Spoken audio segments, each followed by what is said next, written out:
ദീപപ്രഭയിൽ ജ്വലിച്ച് പുഷ്പവൃഷ്ടിയിൽ സുഗന്ധം പരത്തി നിന്ന 18 പടികളുടെ അപൂർവ കാഴ്ചയ്ക്കാണ് ബുധനാഴ്ച സന്ധ്യയിൽ സന്നിധാനത്ത് ആയിരങ്ങൾ സാക്ഷിയായത്.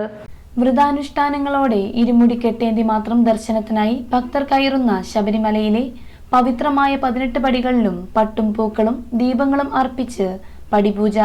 ദീപാരാധനയ്ക്ക് ശേഷം തന്ത്രി മഹേഷ് മോഹനരുടെ കാർമ്മികത്വത്തിലും മേൽശാന്തി PN മഹേഷ് നമ്പൂതിരിയുടെ സഹകാർമ്മികത്വത്തിലുമാണ് 1 മണിക്കൂറോളം നീണ്ട പടിപൂജ നടന്നത്. പൂജയുടെ തുടക്കത്തിൽ ആദ്യം 18-ാം പടി കഴുകി പട്ട് വിരിച്ചു.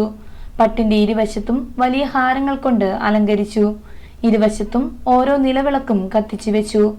ഓരോ പടിയിലും നാളികേരവും പൂജാസാധനങ്ങളും വെച്ചു. പിന്നീട് ഓരോ പടികളിലും കുടികൊള്ളുന്ന മലദൈവങ്ങൾക്ക് പൂജ കഴിച്ചു.